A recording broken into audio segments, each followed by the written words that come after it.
मालिक और मजदूरों के बीच टसल हो। मजदूरों का कहना था कि प्लेग तो समाप्त हो गया, ठीक बात है, लेकिन विश्व युद्ध के बाद जो महंगाई आई, उस महंगाई की भरपाई आप मेरी मजदूरी से तो कर नहीं रहे हैं, मजदूरी तो बढ़ा नहीं रहे हैं, तो जो बोनस दिया जा रहा था उसको जारी रखा जाना चाहिए। मिल मालिक इसके लिए तैयार नहीं, जबरदस्ती उन्होंने कहा कि नहीं, अब कोई बोनस किसी मजदूर को नहीं मिलेगा। इन्हीं बातों पर मिल मालिक और मिल मजदूरों के बीच एक टसल हुआ, आंदोलन की पृष्ठभूमि तैयार हो गई। मजदूरों ने कहा कि हम हड़ताल करें।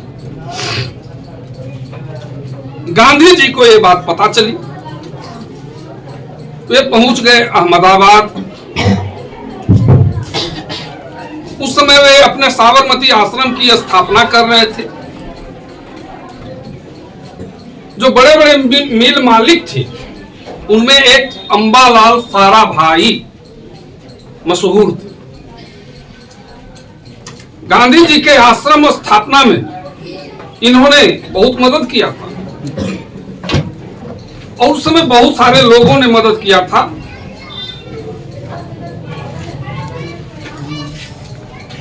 अंबालाल साराभाई आज भी उनकी दवाएं आती है। साराभाई बहुत बड़ी फैक्ट्री है, दवा फैक्ट्री, और बहुत सारा उद्योग है उनका। अंबालाल साराभाई पहले तो गांधी जी से बातचीत किए। शुरू में तो तैयार हो गए कि ठीक है बोनस देंगे, लेकिन अन्य मिल मालिकों का दबाव के कारण उन्होंने कहा कि नहीं, हम नहीं देंगे। गांधी जी ने कहा मजदूरों को कि ठीक है, तुम हड़ताल पर जाओ। अब यहीं से गांधी जी के नेतृत्व में हड़ताल की शुरुआत हो गई। अंबालाल साराभाई की बहन भी गांधी जी के साथ आ गई, अपने ही बाप के खिलाफ। गांधी जी का क्या प्रभाव था, आज आपको बहुत सारे लोग नेहरू गांधी को गाली देते हुए मिल जाएंगे, बहुत इतिहास बताएंगे आपको कि गांधी ने एक कर दिया, गांधी ने वो कर दिया, गांधी ने देश को बर्बाद कर दिया। लेकिन गांधी ने जो किया वो कोई नहीं बताया, इसलिए उनको जानकारी भी नहीं है, वो पढ़ते भी नहीं है। यदि आप भारत के स्वतंत्रता संग्राम, अपनी आजादी की लड़ाई को आप पढ़ें, तब मालूम पड़ता है कि गांधी कौन सा शख्स था। और इस धरती पर गांधी हमेशा पैदा नहीं होता है, सैकड़ों वर्षों में कोई एक गांधी पैदा होता है। और महात्मा बुद्ध के बाद इस धरती पर कोई आया तो वह गांधी था, जिनके सिद्धांतों को, जिनके विचारों को लेकर गांधी जी के बाद बहुत सारे लोग दुनिया में ख्याति प्राप्त किए, विश्व प्रसिद्ध हुए। इसमें मार्टिन लूथर जूनियर, आप नेल्सन मंडेला का नाम सुने होंगे। गांधी जी के सिद्धांतों के अनुसार ही इन्होंने अपनी लड़ाई लड़ी थी। और नेल्सन मंडेला 28 वर्षों तक जेल में लगातार बंदी रहे थे। 28 वर्षों के बाद उसी ब्रिटिश सरकार ने उनको रिहा किया और फिर वे दक्षिण अफ्रीका के राष्ट्रपति पद पर पहुंचे। विश्व विख्यात है ये भी। लेकिन ये सभी जो गांधी के विचारों को फॉलो किया, उन्हीं को प्रसिद्धि मिली। अंबालाल साराभाई की बहन जब गांधी जी के साथ आ गई, तब गांधी जी को और भी ताकत मिला। वे रोज सुबह साबरमती नदी के तट पर मजदूरों को बुलाते थे, उनको संबोधित करते थे। मिल मजदूर आखिर मजदूर ही थे, दैनिक मजदूरी पर उनकी रोजी रोटी चलती थी।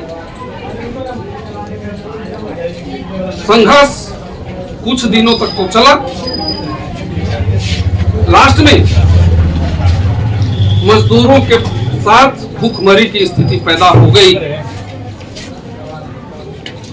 गांधी जी ने कहा कि यदि किसी मजदूर को भूखे रहने की नौबत आई तो उनके साथ मैं भी भूखा रहूंगा। गजब स्थिति पैदा हुई दोनों के बीच। मिल मालिकों ने मजदूरों को नौकरी से निष्कासित करना शुरू कर दिया। ये और एक तसल की बात थी, तब गांधी जी ने अनाउंस किया कि मैं खुद अनशन करूंगा। इनके अनशन से जब ब्रिटिश सरकार हार कांपती थी तो मिल मालिकों का क्या औकात था। मिल मालिक गांधी जी के साथ एक समझौता करने पर तैयार हुए। उन्होंने कहा कि ठीक 35% जो बोनस मिल रहा था वो अब जारी है।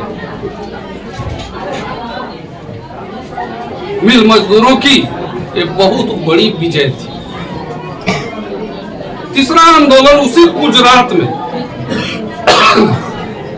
किसानों का आंदोलन था। खेड़ा तालुका एक था, उस खेड़ा की बात ऐसी थी कि खेड़ा में भयानक अकाल पड़ा, किसानों की फसलें सूख गई थी, लेकिन सरकार मालगुजारी का रेट बढ़ा दिया। जहां किसानों के पास खाने के लिए कुछ नहीं था तो बढ़ी हुई मालगुजारी कैसे दे। किसानों की मांग थी कि जो मालगुजारी का रेट पहले से तय था, पहले से हम दे रहे थे, उसी रेट को सरकार ले, लेकिन सरकार इसके लिए तैयार नहीं थी। किसानों ने वल्लभ भाई पटेल, इंदुलाल याज्ञिक जो कांग्रेस के नेता थे, उनसे संपर्क किया। इन लोगों ने गांधी जी से संपर्क किया। गांधी जी वहां पहुंच गए खेड़ा। उन्होंने सारी परिस्थिति को देखा, किसानों की हालत देखी, फसलों का अवलोकन किया, कहा कि नहीं, सरकार की ये गलती है। कोई किसान बढ़ा हुआ लगान नहीं देगा। उन्होंने सरकार को चिट्ठी लिखी, लेकिन सरकार का जब उस पर कोई सुनवाई नहीं हुआ, सरकार सुनने के लिए तैयार नहीं हुई, तब गांधी जी ने किसानों को सलाह दिया कि आप एक पैसा लगान नहीं दे।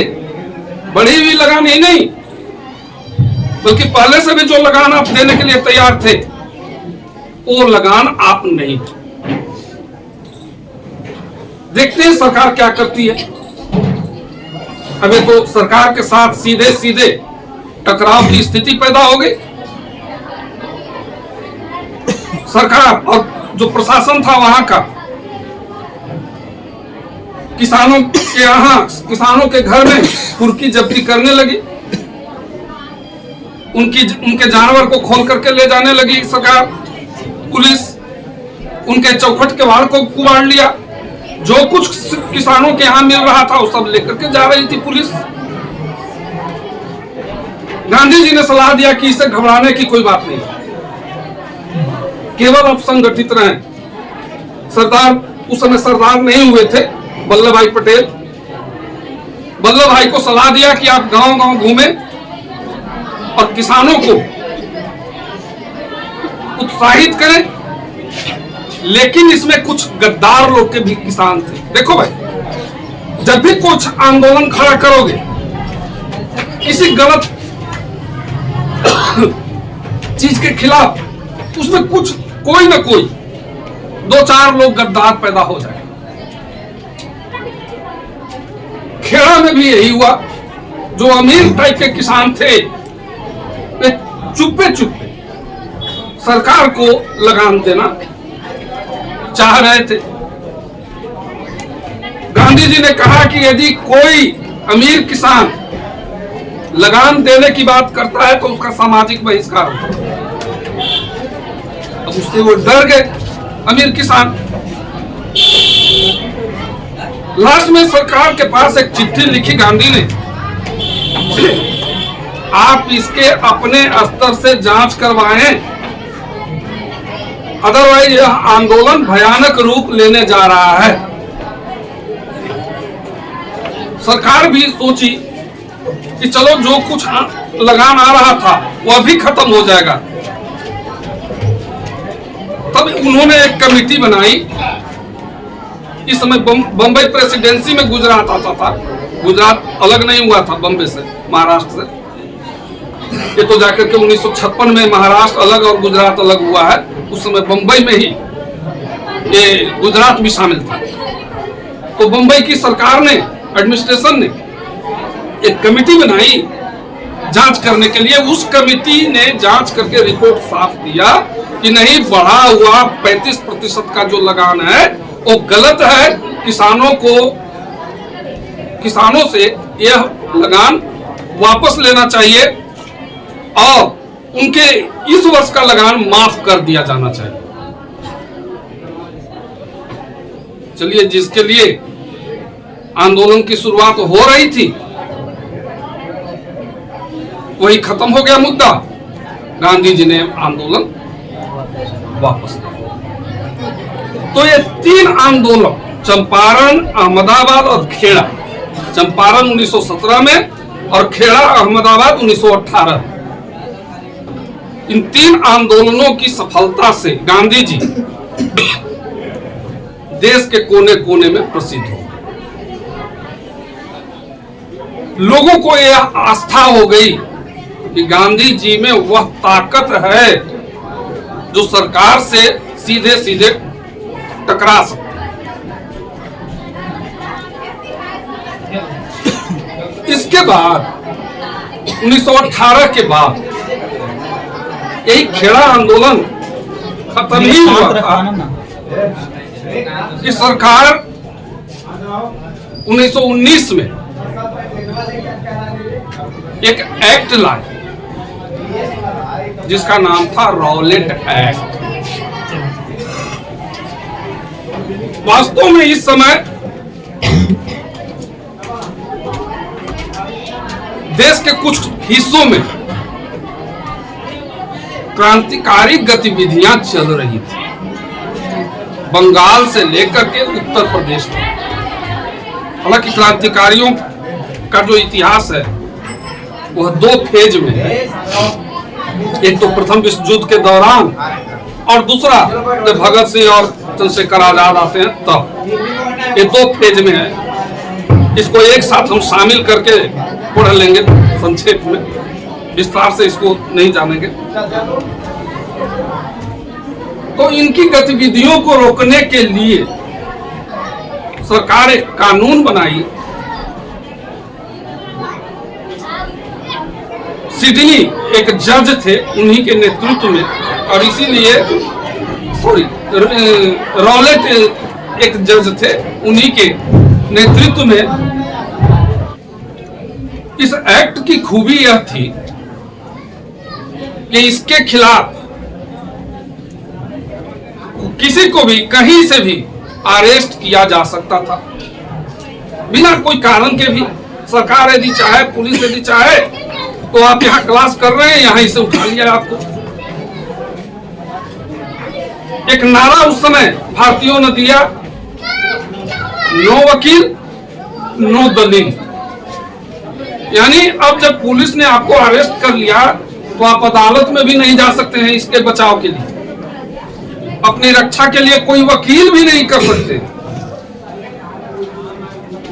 गांधी जी ने तुरंत इस मुद्दे को लिया। उन्होंने 6 अप्रैल को घोषित कर दिया कि अब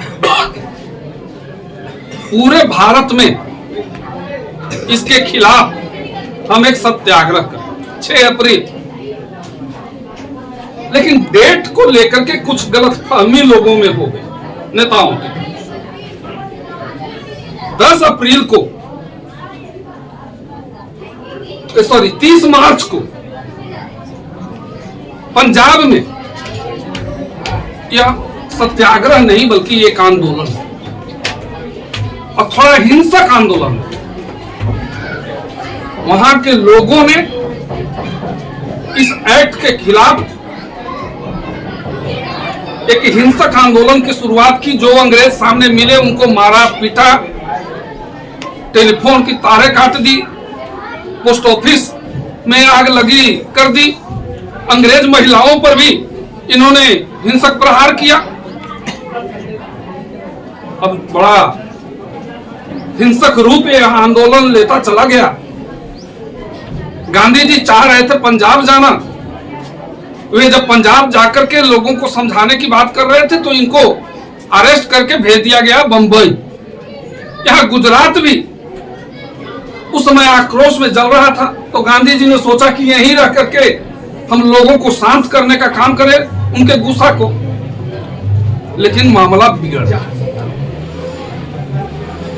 गया कि 10 अप्रैल को कांग्रेस के पंजाब में 2 प्रसिद्ध नेता थे, डॉक्टर सत्यपाल और डॉक्टर किचलू।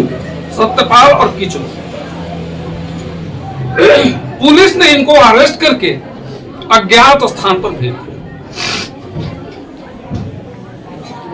13 अप्रैल को, 10 अप्रैल को इनकी गिरफ्तारी हुई।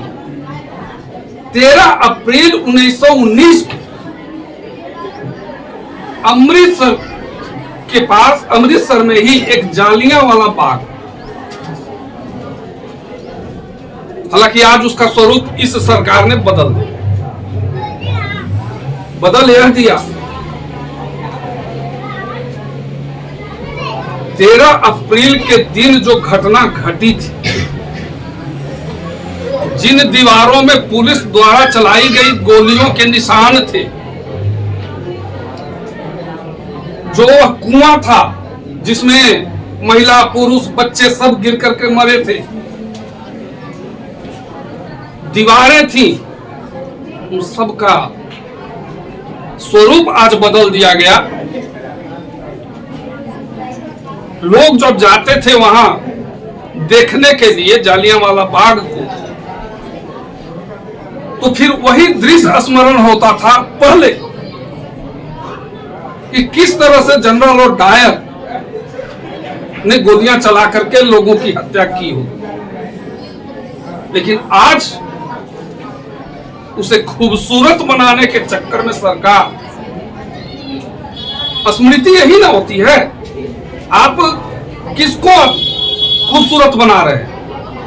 आज वहां जाएंगे तो हम देखेंगे कि बहुत सुंदर बाग है, लेकिन वो चीज नहीं हमको याद आएगी जिसके लिए जालियांवाला बाग प्रसिद्ध हुआ। खैर, वो जो उग्र हिंसक आंदोलन चल रहा था डॉक्टर सत्यपाल और किचलू के अरेस्टिंग के खिलाफ, सरकार ने पूरे अमृतसर का प्रशासन जनरल और डायर के हाथ में सौंप दिया था। 13 अप्रैल के दिन बैसाखी का दिन था, जो सिखों का सबसे पवित्र दिन होता है। इस बैसाखी के मेले में बहुत सारे गांव देहात के लोग, महिला पुरुष आए हुए। डॉक्टर सत्यपाल और किचलू के अरेस्टिंग के खिलाफ एक मीटिंग आयोजित की गई थी जालियांवाला बाग। यह शांतिपूर्ण मीटिंग थी। इस मीटिंग को देखने के लिए मेले में जो स्त्री पुरुष आए हुए थे वे लोग भी आए। और जालियांवाला बाग 3 तरफ से दीवार से घिरा हुआ, एक पतला रास्ता है वहां पर अंदर जाने का, उस मैदान में जाने का एक पतला रास्ता। इसके अलावा कोई और दूसरा रास्ता नहीं। चारों तरफ से लोग बैठे हुए थे, मैदान भरा हुआ था। इसी में जनरल डायर को इस बात की जानकारी हुई। उसको लगा कि लोगों ने हमारे आदेश का खिलाफत किया। उनको सबक सिखाने के लिए जनरल डायर अपने पूरे फोर्स के साथ जालियांवाला बाग में आ गए। चारों तरफ से उनको घेर लिया गया पुलिस द्वारा और बिना कोई सूचना, बिना कोई सावधानी के गोली चलाने का आदेश दे दिया। परिणाम यह हुआ, सैकड़ों लोग मारे गए। अपनी जान बचाने के खातिर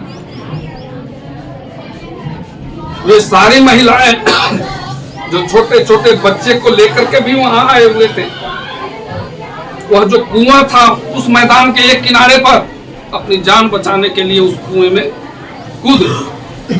लेकिन एक एक करके उसमें 50 लोग कूदता चला गया। कुआं भर गया लोगों के कूदने से। तो बहुत सारे लोगों को जिनको गोलियां लगी थी वे भी मरे, जिनको गोलियां न लगी थी वे कुएं में दम घुटने से मरे। जो कुएं में कूदे वो सारे के सारे लोग मर गए। ये सैकड़ों लोग नहीं, हजारों लोगों की मौत हुई। उस समय आज की तरह सूचना के कोई वैसा साधन नहीं था कि तुरंत ये सूचना चारों तरफ फैलती, लेकिन धीरे धीरे ये खबर फैल गई आग की तरह। परिणाम यह हुआ कि देश में आक्रोश की भावना आ गई। अब कांग्रेस के नेताओं ने इसके खिलाफ, इस डायर के खिलाफ और सरकार के खिलाफ एक आंदोलन चलाने की बात सोचना शुरू कर दिए। साथ साथ इस हत्याकांड के खिलाफ सरकार ने एक कमेटी नियुक्त की, हंटर कमेटी। हंटर कमेटी ने जो जांच रिपोर्ट दिया वो और भी आक्रोश पैदा करने वाला। उस रिपोर्ट में साफ कहा गया कि इसमें जनरल और डायर की कोई गलती नहीं। लोग हिंसक हो गए थे, इसलिए उनको रोकने के लिए, हिंसा रोकने के लिए जनरल डायर ने गोली चलाने की आदेश दिया था। तत्काल सरकार जनरल और डायर को यहां से ट्रांसफर करके इंग्लैंड भेज दिया। वहां की संसद में जनरल और डायर को सम्मानित किया गया। बहुत सारे, एक वहां का प्रसिद्ध प्रेस था, अखबार मॉर्निंग पोस्ट, उसने एक कोष इकट्ठा किया, रुपया इकट्ठा करके जनरल और डायर को इनाम में दिया। अब आप अनुमान लगा सकते हैं कि भारतीयों में क्या आक्रोश फैला होगा। हमारे बहुत सारे क्रांतिकारी कसमसाने लगे। भगत सिंह, चंद्रशेखर आजाद वगैरह, वे लोग भी तैयारी करने लगे कि इसका सबक तो सरकार को देना पड़ेगा। प्रथम विश्व युद्ध के बाद महंगाई चरम पर थी। सारी जनता को, सारे देशवासियों को भयानक कष्ट से गुजरना पड़ रहा था। खासकर गांव देहात में किसानों की हालत और भी बदतर थी। प्रथम विश्व युद्ध में भारत के मुसलमानों का सहयोग लेने के लिए सरकार ने एक वादा किया था।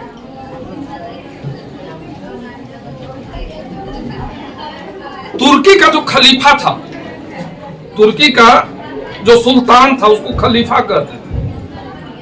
वो सारी दुनिया के मुसलमानों का धार्मिक गुरु होता।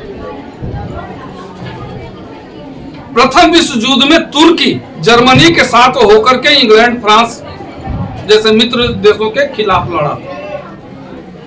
लेकिन जर्मनी की जब पराजय हुई 1919 में, जब वर्साई की संधि हो रही थी,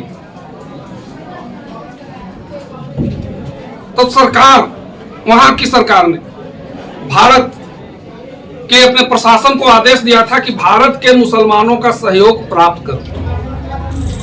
इसके लिए सरकार ने वादा किया था कि हम तुर्की के खलीफा के साथ जो उनका उपनिवेश है उसके साथ हम कोई छेड़छाड़ नहीं करेंगे।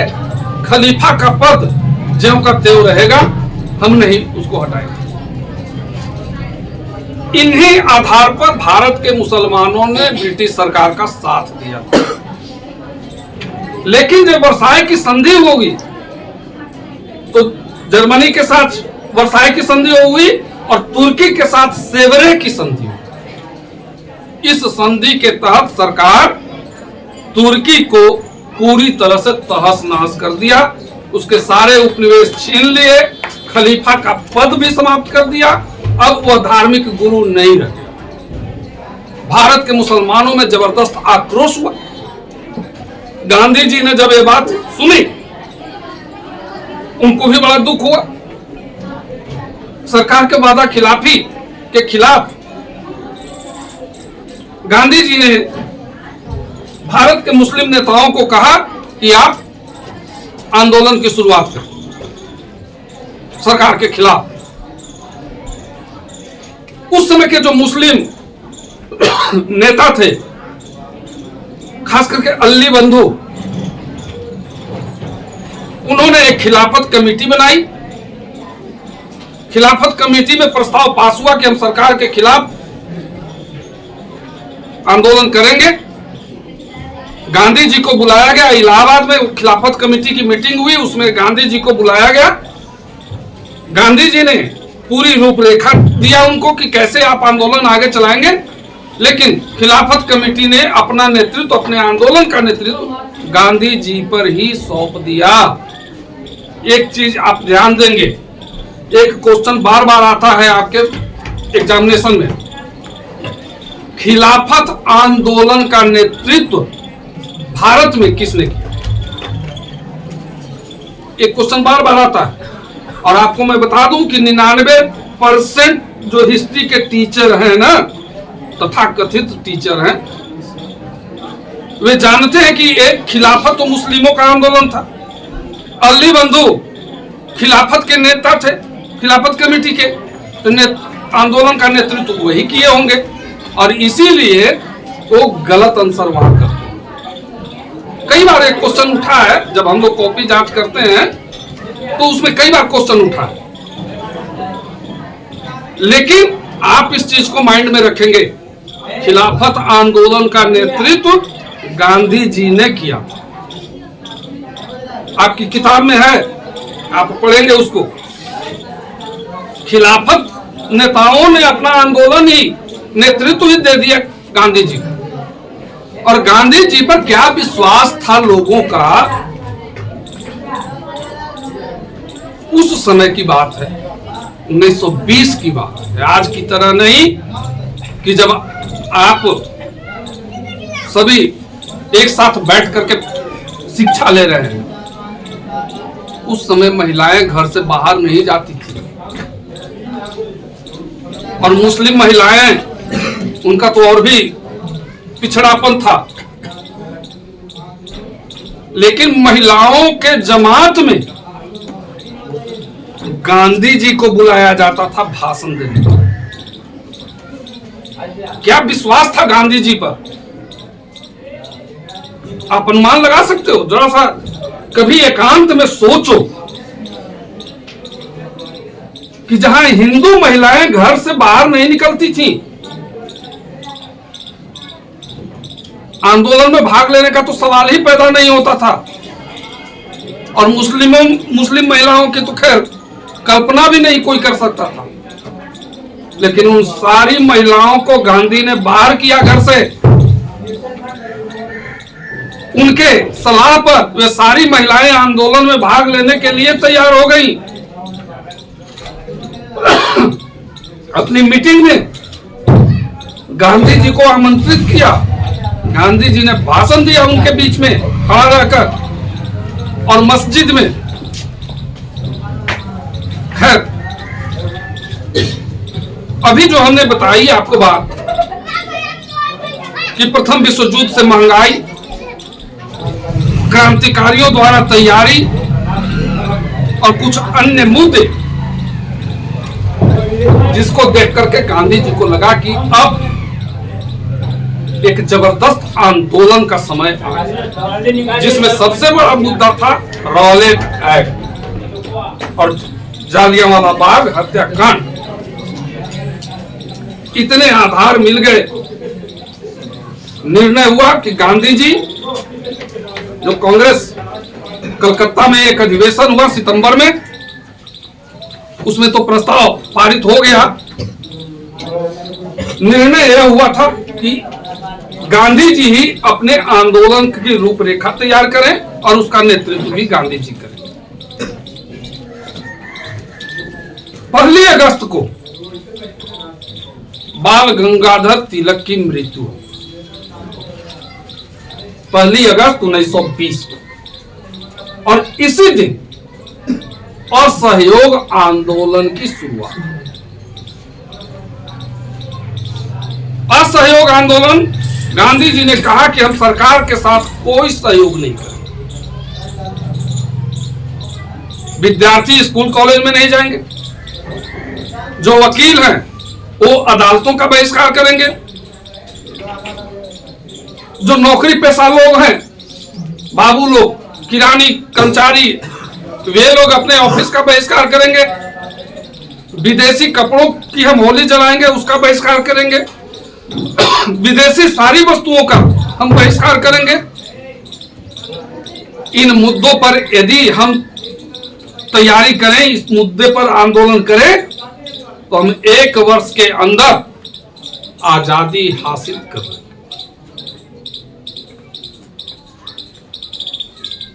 आंदोलन 1 अगस्त को शुरू हुआ। विद्यार्थियों ने स्कूल कॉलेज का बहिष्कार किया।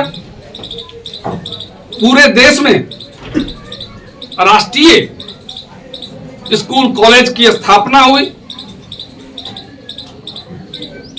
जिसमें जैसे कलकत्ता में नेशनल कॉलेज की स्थापना हुई, जिसके वीसी बनाए गए सुभाष चंद्र बोस। इसी तरह के अन्य राज्यों में भी स्थापना हुई। विद्यार्थी वहीं जाकर के पढ़ाई करने लगे। वकील अदालतों का बहिष्कार किया, लेकिन सभी लोगों ने बहिष्कार तो किया नहीं। हाँ, जो जाने माने वकील थे, जैसे मोतीलाल नेहरू, तेज बहादुर सप्रू, जयकर, इन लोगों ने बहिष्कार किया। ये बहुत बड़ी बात थी। उस समय के ये लोग चोटी के वकील थे, ऐसे वकील जिस किसी मुकदमे को अपने हाथ में ले ले तो मान लिया जाता था कि अब जीत हो गई। और उन्होंने जब अदालतों का बहिष्कार किया तो सरकार पर एक बहुत जबरदस्त दबाव बना। आंदोलन 1921 तक आते आते देश के अधिकांश हिस्सों में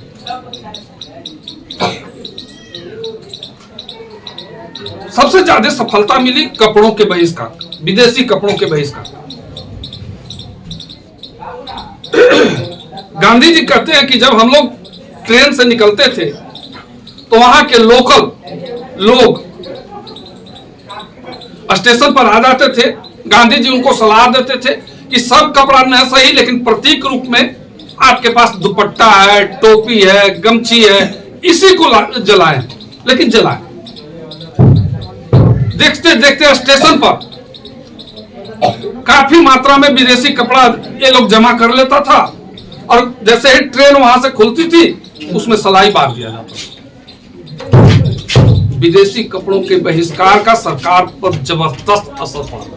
जहां अरबों रुपए के आयात हो रहे थे इंग्लैंड से, अब कुछ करोड़ में आ गया।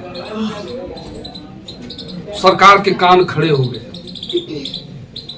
इस आंदोलन में ताड़ी का भी एक रूप, हालांकि मेन प्रस्ताव में नहीं था, रूपरेखा जो तैयार हुई थी उसमें यह नहीं था, लेकिन इसमें महिलाओं ने भूमिका निभाई।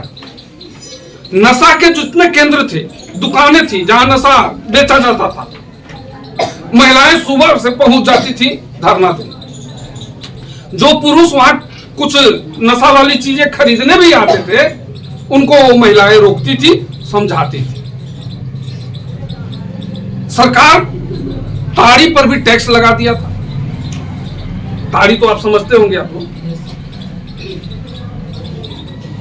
ताड़ी की बिक्री भी बंद हो गई इस बहिष्कार आंदोलन में।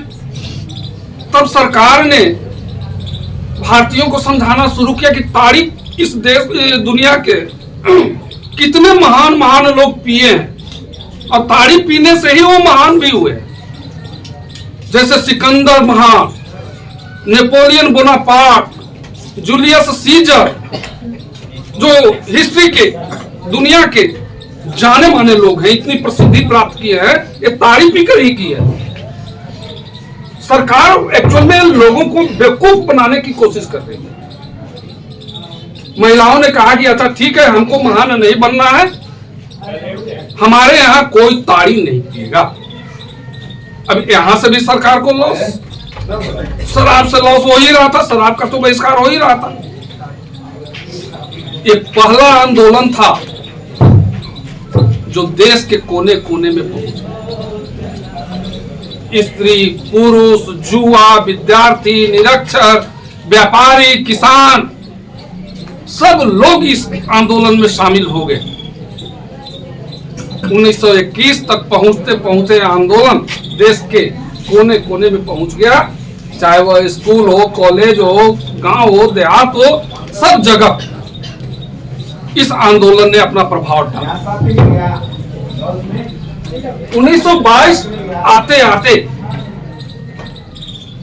5 फरवरी के दिन, 5 फरवरी 1922 उत्तर प्रदेश के चौरी चौरा में, चौरी चौरा एक जगह है, वहां कांग्रेस का एक जुलूस निकल रहा था। वही भारत माता की जय, गांधी जी की जय करते हुए पुलिस वालों ने, जो बगल में थाना था, उस थाने की पुलिस ने इन जुलूस में शामिल लोगों के साथ कुछ छेड़छाड़ कर दी, लाठी डंडा चला दिया, जो पुलिस की आदत होती है। वो तो अपने वर्दी के सामने किसी को पूछती नहीं है पुलिस। उसका परिणाम यह हुआ कि जुलूस में शामिल लोग आक्रोशित हो गए और वे लोग थाना पर चढ़ बैठे, थाने में आग लगा दी। जो पुलिस वाला भागने की भी कोशिश किया, उसकी हत्या करके उसी आग में डाल दिया। 21 सिपाही और एक थानेदार खत्म हो। 22 लोगों की हत्या इस जुलूस वालों ने कर दी। गांधी जी अभी बंबई में थे। 12 फरवरी जब गांधी जी को इस बात की जानकारी हुई, 12 फरवरी 1922 को गांधी जी ने असहयोग आंदोलन वापस लिया। याद रखेंगे, 5 फरवरी 1922 को चौरी चौरा हुआ और 12 फरवरी को गांधी जी वापस ले लिए आंदोलन। जैसे ही एक खबर लोगों को मिली, बहुत सारे लोग अवाक रहे। सुभाष चंद्र बोस, चित्तरंजन दास, मोतीलाल नेहरू, जवाहरलाल नेहरू जो अभी अभी शामिल हुए थे कांग्रेस में, ये सारे लोग अवाक रहे। उनको लगा कि गांधी जी ने ये क्या किया आंदोलन वापस लेकर। अभी अभी आंदोलन चरम पर पहुंच रहा था और इस परिस्थिति में अचानक आंदोलन वापस ले लेना, गांधी जी ने ये बहुत गलत काम किया। कुछ लोगों ने तो आरोप लगाया कि गांधी जी में अब नेतृत्व की क्षमता ही नहीं, ये बूढ़े हो गए, अब इनको छोड़ देना चाहिए। कुछ लोग, कुछ उस समय के इतिहासकार हैं, मार्क्सवादी इतिहासकार, इन्होंने आरोप लगाया कि एक्चुअल में यह आंदोलन अब कांग्रेस से निकलकर पूंजीपतियों के खिलाफ जा रहा है। इसी डर से कि पूंजीपतियों के खिलाफ जब यह आंदोलन होगा तो कांग्रेस को क्षति होगी, और यह डर करके गांधी जी ने आंदोलन वापस ले लिया। जुलूस वालों की जो कार्रवाई हुई, गांधी जी ने देखा कि यह तो हमारे हाथ से निकल जाएगा आंदोलन और क्रांतिकारियों के हाथ में चला जाएगा, यह इस डर से भी गांधी जी ने आंदोलन वापस लिया। लेकिन यदि आप विश्लेषण करें तो आपको मालूम चलेगा कि इन आलोचनाओं में कोई दम है ही नहीं। जुलूस वालों ने थाने पर आक्रमण के अलावे कोई दूसरा काम वैसा नहीं किया जिससे यह मालूम चल सके कि एक्चुअल में यह आंदोलन पूंजीपतियों के खिलाफ जा रहा है।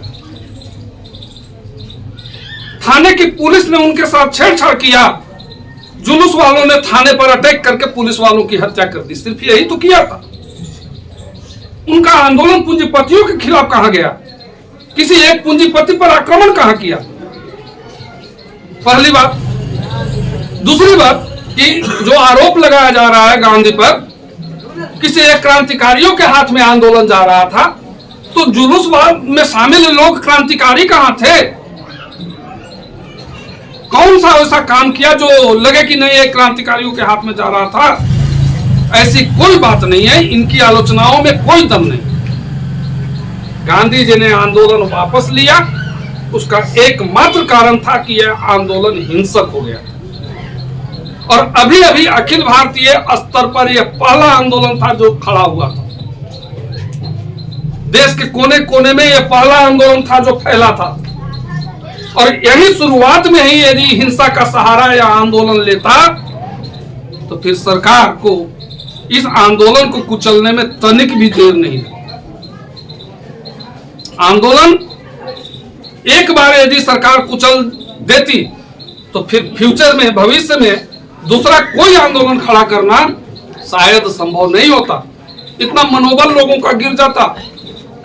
गांधी जी ने यह सोचकर आंदोलन वापस लिया। लेकिन इस आंदोलन का महत्व यह है कि यह पहला आंदोलन था जिसमें स्त्रियों को, महिलाओं को घर से बाहर निकाला और आंदोलन में शामिल किया। यह पहला आंदोलन था जिसमें विद्यार्थी, नौजवान, किसान, मजदूर, व्यापारी, अनपढ़, पढ़े लिखे, वकील, ये सारे लोग आए और आंदोलन में भागीदारी दी। लास्ट में जाकर गांधी जी ने उस समय के जो वायसराय थे मॉन्टेग्यू और भारत सचिव बर्केनहेड, उन्होंने घोषणा की कि दुनिया की सबसे बड़ी ताकत को चुनौती देना गांधी और कांग्रेस के लिए बहुत मुश्किल होगा। यदि चुनौती देंगे तो फिर उसी लहजे में सरकार भी उनको जवाब देगी। इसके खिलाफ, उनके इस स्टेटमेंट के खिलाफ 23 फरवरी 1922 को गांधी जी ने अपनी पत्रिका यंग इंडिया में एक लंबा लेख लिखा और उसमें लिखा कि अंग्रेजी सरकार यह समझ ले कि जिस आंदोलन की शुरुआत हो गई है वह आंदोलन अंतिम संघर्ष है, निर्णायक संघर्ष है। चाहे आंदोलन 1 महीना चले या 1 वर्ष चले, अनेक वर्ष चले या अनेक महीना चले, लेकिन निर्णय अब होकर रहेगा। चाहे सरकार उतना ही दमन क्यों न कर ले जितना 1857 के विद्रोह के बाद किया था, लेकिन अब फैसला होकर रहेगा। और इस तरह से 1922 में असहयोग आंदोलन समाप्त। इसके बाद एक लंबा गैप आता है जब सिविल डिसोबीडियंस, नमक सत्याग्रह भी जिसको कहते हैं, सविनय अवज्ञा आंदोलन, ये 1930 में जाता है। 8 साल के बीच में गैपिंग। लेकिन गांधी जी किसी भी आंदोलन की वापसी के बाद चुप होकर के नहीं बैठते। ऐसा नहीं कि अब आराम से बैठ गए फिर कभी होगा, नहीं। जब बैठते थे तो अपने कार्यकर्ताओं को, कांग्रेस के नेताओं को हमेशा इंगेज रखते थे। जाइए गांव देहात में, आप हिंदू मुस्लिम एकता का प्रयास करें। जो उस समय छुआछूत की भावना थी, अछूतोद्धार, उसको हटाने की बात करें। कुएं से पानी नहीं लोगों को लेने दिया जाता था, उसके लिए आप जाए, यानी लोगों को फंसा करके रखते थे और ये सकारात्मक काम भी होता था। इस दौरान बहुत सारे किसान आंदोलन भी चल रहे थे, जिसमें एका आंदोलन उत्तर प्रदेश का, ये सभी चल रहा था। और एक बात ये भी जान लीजिए कि जो आजादी की लड़ाई लड़ी तो सिर्फ एक आंदोलन नहीं चला, उसमें सैकड़ों तरह के आंदोलन शामिल थे। क्रांतिकारियों का भी आंदोलन शामिल था, किसानों का भी आंदोलन शामिल था, मजदूरों का भी आंदोलन शामिल था, कम्युनिस्टों का भी आंदोलन शामिल था। इसी पीरियड में किसान संगठनों की स्थापना हुई और उनकी जो मांगे थी उनका नेतृत्व भी कांग्रेस के नेताओं ने किया और वो सब मिलकर ही आजादी की लड़ाई लड़ी थी। आपको बहुत सारे लोग कहते सुनते मिल जाएंगे कि आजादी की लड़ाई, आजादी जो हासिल हुई उसमें गांधी का कोई योगदान नहीं था, ये तो भगत सिंह और सुभाष बाबू का योगदान। भगत सिंह ने ये नहीं किया हुआ होता तो अंग्रेजी सरकार डरती नहीं, सुभाष चंद्र बोस आजाद हिंद फौज नहीं बनाते तो अंग्रेजी सरकार नहीं डरती और उन्हीं सबके डर से 47 में हमको आजादी दी। सच्चाई इससे खुश हो, सच्चाई तो यही है कि चाहे भगत सिंह हो या सुभाष चंद्र बोस हो, ये सब गांधी के आंदोलनों के ही उपज थे। इनको यदि प्रसिद्धि भी मिली तो गांधी के चलते ही मिली। आगे हमें ये सारी चीजें पढ़ेंगे, कैसे आजाद हिंद फौज बना, कैसे सुभाष चंद्र बोस का अंत हुआ, आजाद हिंद फौज का क्या रोल रहा और भगत सिंह का क्या रोल रहा, उनके साथियों का क्या रोल रहा, ये हम लोग आगे पढ़ेंगे। हमको जो यहाँ लग रहा है कि एक दो विद्यार्थी सो भी रहे नहीं, एक उधर से एक इधर से। चले तो यहाँ तक तो हम लोग पहुंच गए, 1922 तक हम लोग आ गए। क्या इसके बाद आगे हम शुरू करें या छोड़ दें? लेकिन सब ऊपर निकल जाएगा। हमको लग रहा है असहयोग आंदोलन और फिर अहमदाबाद, खेड़ा, चंपारण, ये तीनों बड़ी इंपॉर्टेंट है।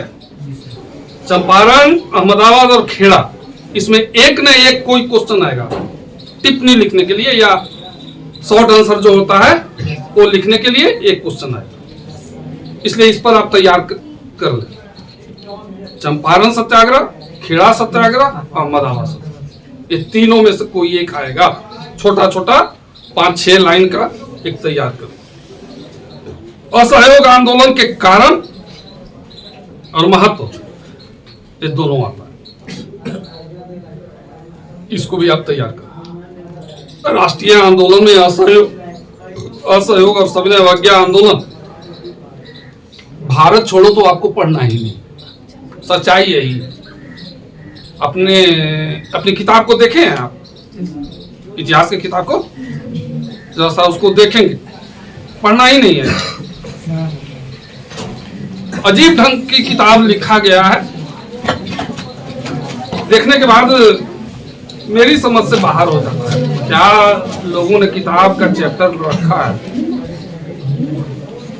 जो पढ़ना चाहिए वो नहीं दिया, आलतू फालतू चीज दे दिया है, और वो अभी दिया है तो इतना संक्षेप में दिया है, न पढ़ने के बराबर है। क्या किसका? भारत के राष्ट्रवाद में। तो भारत के राष्ट्रवाद में तो ये पूरे आंदोलन ही आ जाता है ना। आजादी की जो पूरी लड़ाई है, असहयोग के बाद सविनय अवज्ञा आंदोलन, हाँ, उसके बाद साइमन कमीशन जो आया था भारत 1927 में बना, 28 में आया। फिर बिहार में आंदोलन का प्रसार, बिहार में आंदोलन किसान आंदोलन है, गांधी पैक्ट, तो वो तो सविनय अवज्ञा आंदोलन का ही है, गांधी पैक्ट। नमक सत्याग्रह का प्रसार वही है सविनय अवज्ञा। चंपारण आंदोलन। अब देखो, पहले तुमको पढ़ा दिया यस सर, नमक सत्याग्रह 1930, और फिर आ रहा है 1917 में चंपारण सत्याग्रह। पीछे दिया मैंने अजीब ढंग से सिलेबस सेट किया, क्रम से ना आगे बढ़ेगा। फिर उसके बाद चंपारण का दिया मुकला विद्रोह 17 का, 17 किसान आंदोलन है दक्षिण का।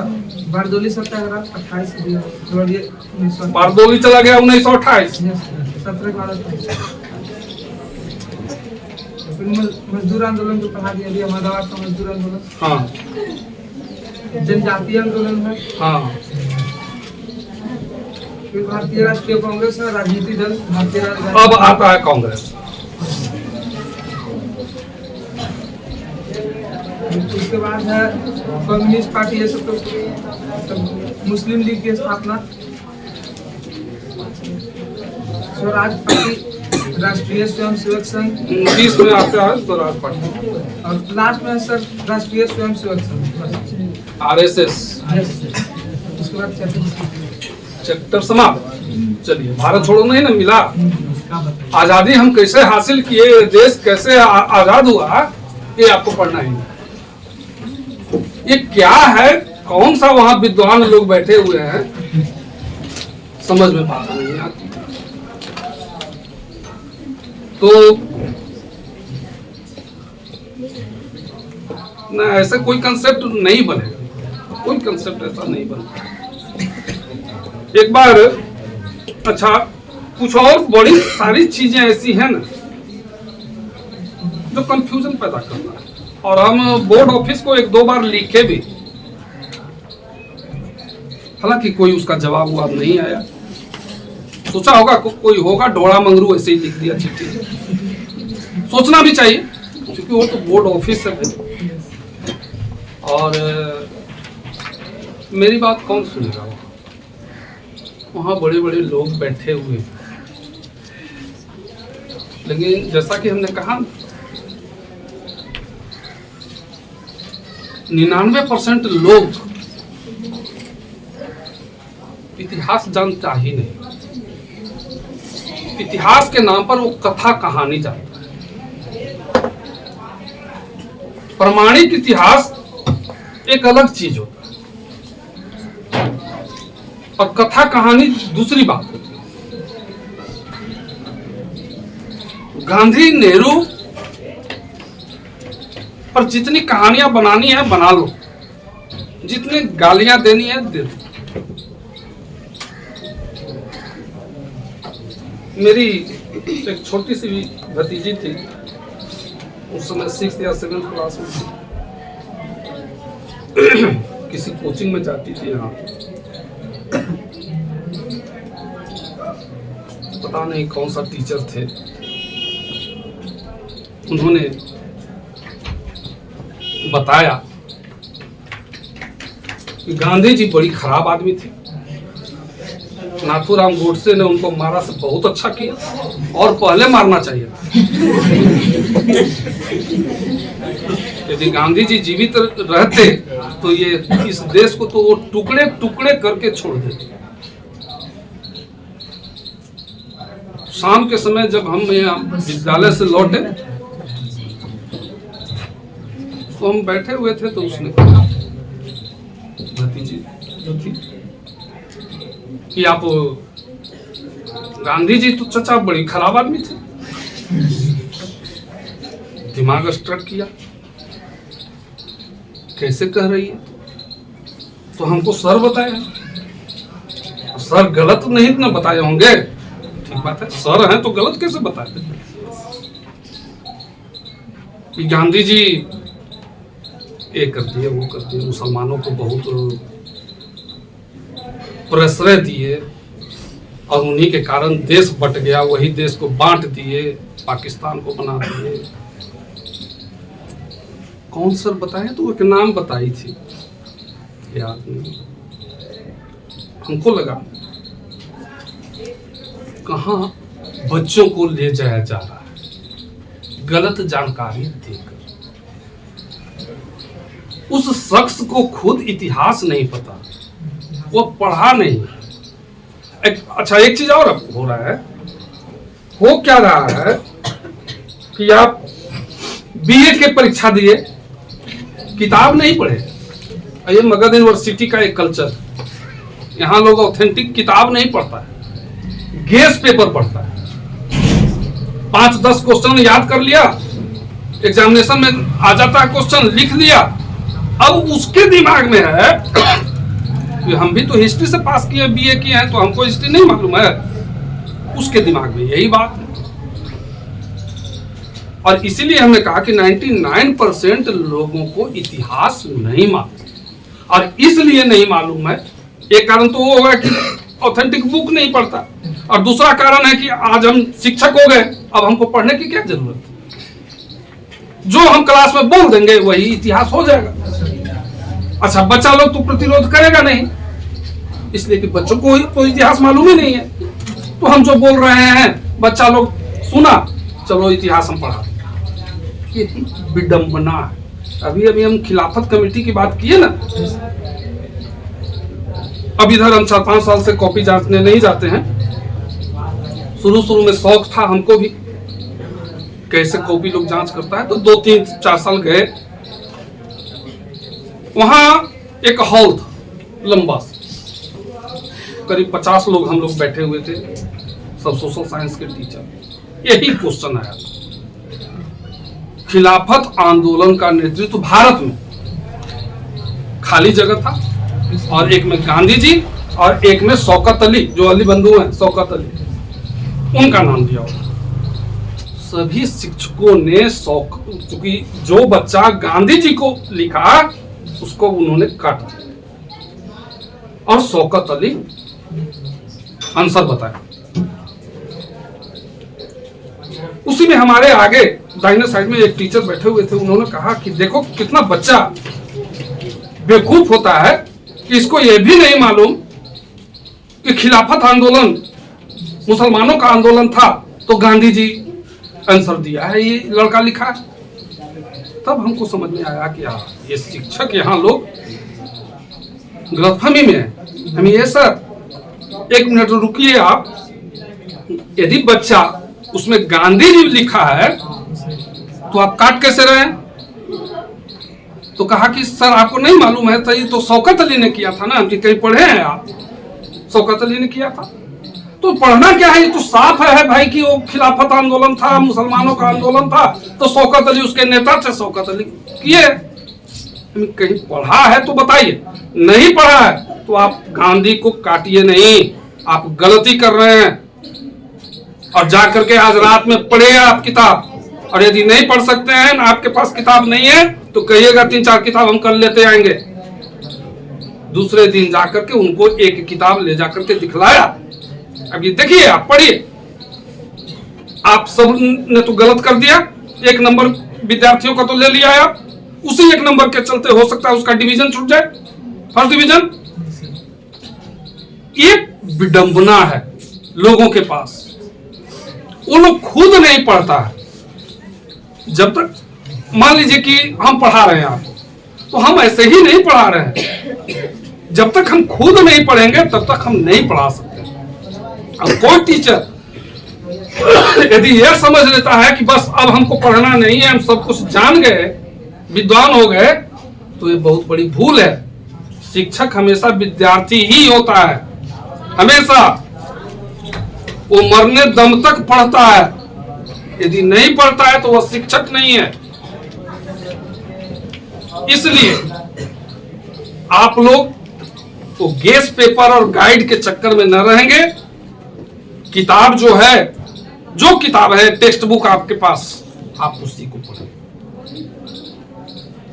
गेस पेपर के चक्कर में न रहेंगे। बहुत गलत फहमियां उसमें रहती हैं। अकबर की पत्नी का क्या नाम था जानते हैं? कोई बताइए, कोई बताओ। अकबर की सीरियल देखती हो तुम लोग? तो देखती हो सीरियल, लड़कियां ज्यादा देखती हैं। योद्धा अकबर देखा था?